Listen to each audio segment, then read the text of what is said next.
So I'm here today with Charlotte Raven, who is a PhD candidate at the University of the Sunshine Coast.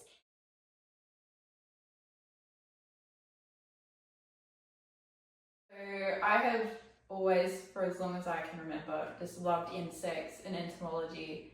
And I grew up in England, so when I was a bit younger, the biggest thing I would find is a house spider. And then when I moved to Australia and got off the plane and saw the big street light in our motel, I just went nuts and knew that insects is the passion that I have, and I'm just going to follow that path.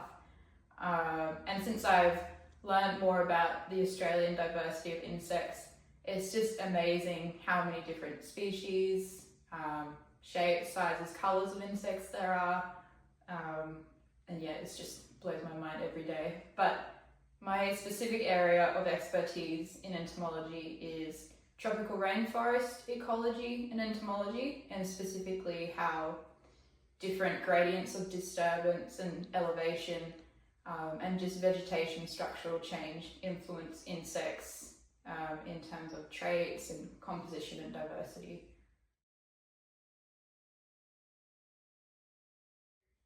An insect I hadn't really given much thought to before my PhD is crickets, but one of my focus taxa now is crickets. There's so many crickets in the tropical rainforest, and some can get as big as your hand and some as tiny as like a full stop point almost on a Word document. And they're really good model taxa for assessing ecological change in environments because they're so sensitive to disturbance and different types of habitat use. So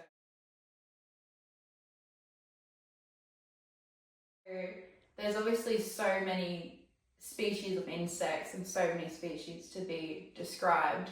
And when you want to assess, for example, how insects change with different levels of disturbance, you can't collect every species of insect. So a model taxa is for the crickets, for example, so you can use those as a blanket species to see how insects in general are getting affected by disturbance.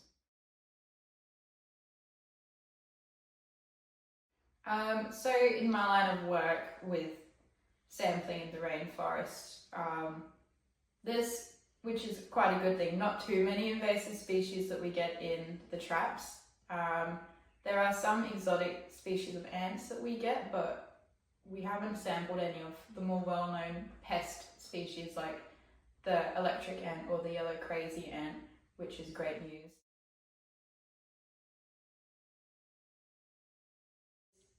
Humans now are so well travelled from state to state, town to town, country to country, and there's always going to be some kind of organism that isn't native to the area you're going that has somehow attached itself to your shoe, your skin, even on ships in the water they can carry across. So I think it is a big responsibility of us to at least start to try and control the messes that we are making of.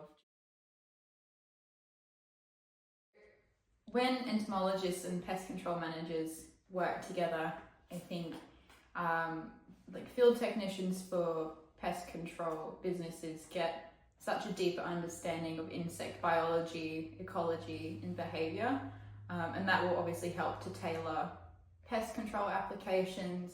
You can tailor pest control to locations more, I think, with collaborations with entomologists. So for example, here on the Sunshine Coast, you can tailor applications to seasonality changes in temperature and humidity for pest insects, and I think that's really important to understand for successful pest control.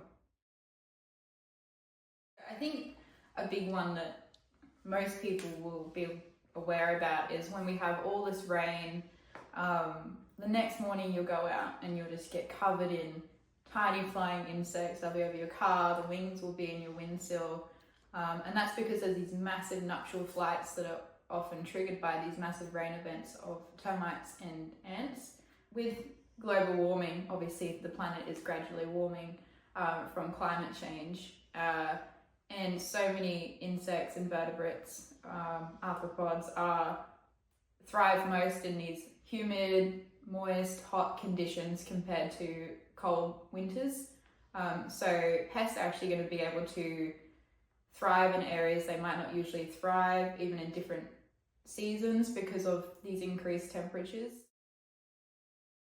When you think of white-tailed spider, a lot of people, I think, their brains would instantly go to these massive necrosing wounds. When you Google white-tailed spider on Google, some of the first things that come up are big news headlines saying, woman's leg amputated by white-tailed spider bite, woman rushed to hospital from white-tailed spider bite. But when you actually look into the research and the history and the evidence from these spider bites, none of them are linked to necrosis. So the media has just over-sensationalized their bites.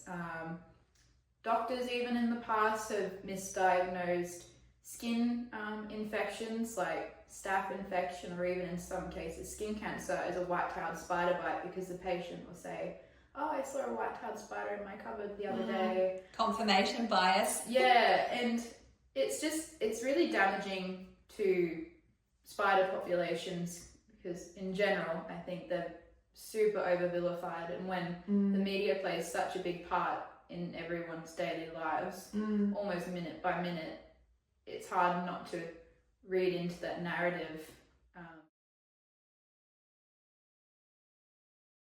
So I think collaborations with researchers and conferences and just other pest manager professionals is a great way to share information, stay up to date with current shifts in pest movements or even outbreaks or new pest species, even utilizing online tools like iNaturalist and these citizen science programs, where you can just take a picture and upload this onto this database, and then you can see distributions. Other researchers can see that.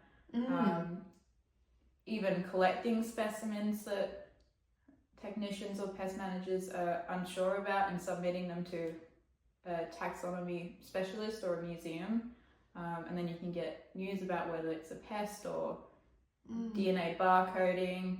There's so many resources out there to stay up to date with pest news. Just, it sounds cliche, but just send an email to someone. I've had so many opportunities that without just sending an email on a random Monday afternoon, I wouldn't be involved in without doing that. And I think the hands-on experience is a great way to integrate yourself into entomology. And because there's so many different aspects to entomology and ecology in general, so I guess you just want to fine-tune what's skill in entomology. There's forensic entomology, pest control, biocontrol, field ecology. So just trying to affiliate yourself with universities, reaching out to other researchers. Yeah, brilliant.